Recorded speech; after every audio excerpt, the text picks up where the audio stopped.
Welcome to the JJ's Declutter podcast, where we tackle the mess and stress to make space for what truly matters. I'm Janice, here with Julie, and together we're sharing our best tips, tricks, and a little humor to help you declutter your home, mind, and life. Whether it's procrastination or piles of stuff, we're here to help you make real progress. Let's dive in. Welcome back, brave warriors of the sponge and spray bottle. You're listening to the JJ's Declutter podcast. I'm Julie. And I'm Janice. And today we're serving up the second half of our kitchen cleaning series, the deep clean. This is not your daily wipe and walk, friends. This is roll up your sleeves and question your life choices territory. We're diving into everything your kitchen has been hiding, from crumb colonies in the pantry to sticky secrets behind the fridge. If part one was the kitchen's red carpet clean, this is the Oscar-worthy performance. We're going for the gold. Before we dive in, grab your rubber gloves, a trash bag or two, and let's deep clean like we mean it. Let's talk about why deep cleaning matters. Your kitchen is basically a living, breathing zone of chaos where things spill, they spoil, they settle in unexpected places. Deep cleaning tackles those neglected zones where crumbs camp out and grease builds up. It prevents pests. It keeps appliances running efficiently. And honestly, it makes everything feel like new.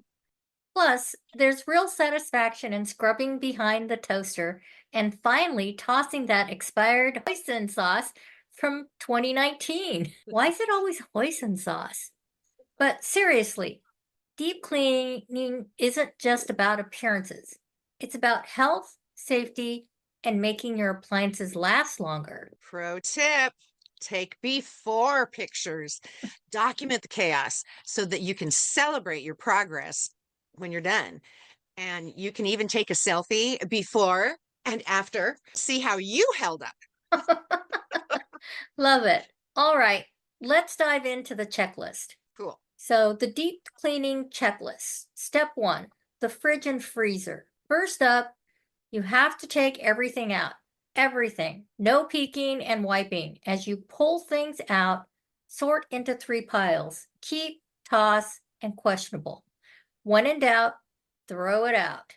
Check expiration dates, smell things carefully, and be honest. If you haven't used it in 3 months, you're probably not suddenly going to use it now.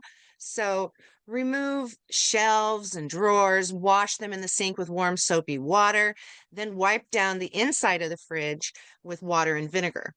Don't forget the door seals. They collect so much gunk. Use a toothbrush to get into those rubber folds. Now let's move on to the freezer. Pitch anything freezer burned or unidentifiable. If there's significant frost, this might be time to do a defrost. Here's your hashtag Tidy12 challenge. Set your timer for 12 minutes and tackle the fridge purge, an initial wipe down, and go. So next we're going to do the pantry purge. So when it comes to the pantry, this is a bigger project than it seems. So if you have a large pantry, schedule a separate session altogether for that. That's going to help you from getting overwhelmed with doing kitchen and pantry at the same time. We recommend doing this by zones, by either shelf by shelf or Asian foods and Italian foods and, your baking goods, things like that. Do not pull everything out. Only the shelf you're working on or the zone you're working on at the moment, because the last thing you want is to pull everything out and have to go and do something and you come back and you've got this pile of stuff on the kitchen table. Now, when you've pulled what you want to work on out, sort by category and be sure to check expiration dates. And be realistic. Spices over 2 years old have lost their potency. But yeah, I just add a little bit more when I'm cooking with something that's expired. And, one thing, this is a pro tip, if you have issues seeing in low light situations, because most of our pantries are not necessarily have the brightest light, use a Sharpie to write the month and the year of the expiration. So you know that those go first. You can either write it on the label or write it real big on the top of the can. Gotcha. So while everything's out, you want to clean those shelves thoroughly, wipe down all the surfaces, get rid of crumbs and spills, put things back in organized zones, all the pastas together, the canned goods together, the snacks together, and use clear bins if possible to corral smaller items, or at least use containers you already have. And just if you've got it labeled, you're good. And here's the thing, you don't need matching Instagram perfect containers. Function over form always. Do what works for your family. The goal is to see what you have and access it easily. Now we're moving on to step 3. It's time for the oven and the stovetop. So let's tackle the oven first. Remove oven racks and soak them in hot soapy water in your tub or sink. For the oven interior, if you have a self-cleaning cycle, we suggest not using it. This has been proven to shorten the length of your oven's life, especially because of the motherboards that they have, since they're all electric now. I think before we came into, this newer age appliances, that you could use it because it really heats up the inside of the oven really hot. But they found that you can burn things out and then they don't work quite as well. So if you want a simpler, more natural way to clean the inside of your oven, make a baking soda paste, or you can spray with your Easy Off and wait it out. When you're using the baking soda paste, you want to spread that all over the inside and let it set overnight.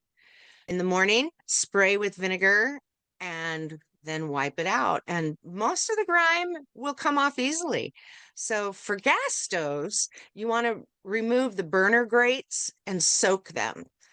For all stoves, don't forget behind the control knobs, pull them off and clean underneath and clean the underneath of the knob. They can get really bad. They get greasy, and then the grease gets crumbs. So you got like a greasy paste under there. Gee, I wonder how I know that.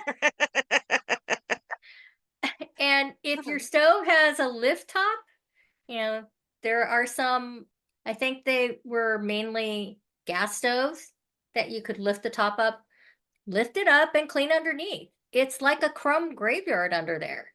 We have detailed oven cleaning videos on YouTube at ABC Declutter with JJ if you want step-by-step visuals. So let's move to step 4, our cabinets and drawers. What you would like to do is wipe down your cabinet faces with a degreasing cleaner, especially near the stove where cooking grease accumulates. I actually use my homemade all-purpose cleaner for this. It's the vinegar and orange peels, and there is a video on YouTube for that. Don't forget cabinet tops. If you have space above them, they collect dust and grease like crazy. Yeah, it's another icky place. For drawers, tackle 1 or 2 at a time, empty them, wipe them out, and only put back what you actually use. That avocado slicer you've used twice in 3 years because you got it from Temu for free, time to let it go. Free up space for things you use regularly. And wipe down all those handles and knobs. They get touched constantly and collect so much grime. So we're moving on to step 5, and your dishwasher needs cleaning too. Pull out the bottom rack and remove the filter. Rinse it thoroughly. And yes, most dishwashers have filters that need to be rinsed. So check your owner's manual if you don't know where yours is. Most of them come apart and you're able to use an old toothbrush to get that. It's kind of like a beige, slimy gunk. Yeah. And you can use your toothbrush inside to get that off. And you want to make sure that you check the spray arms for clogs. So, they have all those little holes that the water comes out. Well, sometimes they get mineralized. So use a toothpick to clear the blocked holes. Wipe down the door edges, especially the inside bottom of the door that opens and the rubber seal. Then run a cleaning cycle with white vinegar or a dishwasher cleaner tab. For extra freshness, follow up with a baking soda cycle. Your dishes will come out so much cleaner. Step 6, we're going to talk about small appliances. So doing quick hits on small appliances. So you're going to empty and wash your toaster's crumb tray, wipe down the outside for the coffee maker, run a descaling cycle with vinegar and water, then rinse with plain water cycles. And for blend, just fill them up halfway with warm water and just a little dish soap. It doesn't take much. And run that for 30 seconds. And it's magic clean. So wipe down your stand mixer, your microwave, and any other countertop appliances. Don't forget the bases. So moving on, we're going to go to behind and beneath. So this is the last step. You are going to move major appliances if possible. You only need to do this once or twice a year. Pull the fridge forward and clean the coils. This is so important for efficiency and appliance longevity and safety, especially if you have pets in the home. The coils get stuffed full of pet hair and can actually cause fires. And when you push your fridge back in, if you have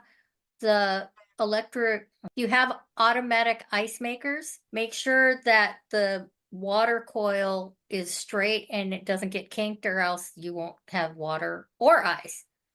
Gotcha. Sweep behind the stove and the fridge.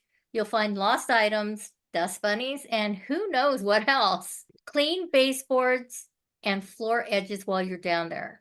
These catch so much grime and dust. Absolutely. So here we are. You did it.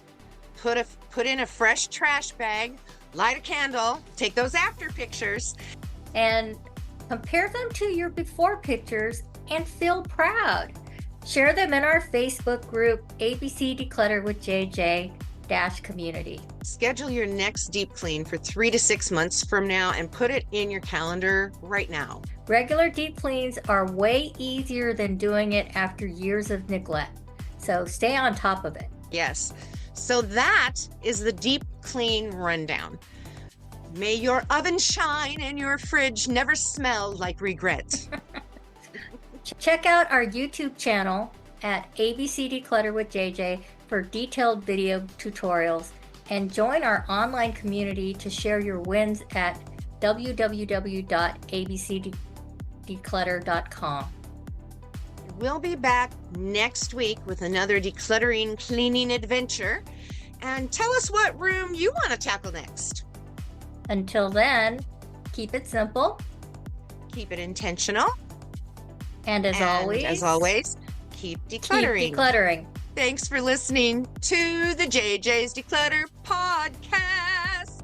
Thanks for joining us on the JJ's Declutter Podcast. If you're ready to keep simplifying, follow us for more tips and join our Facebook community to share your wins and challenges. Subscribe here because it's always more fun to declutter with friends. And thanks in advance for leaving us a review.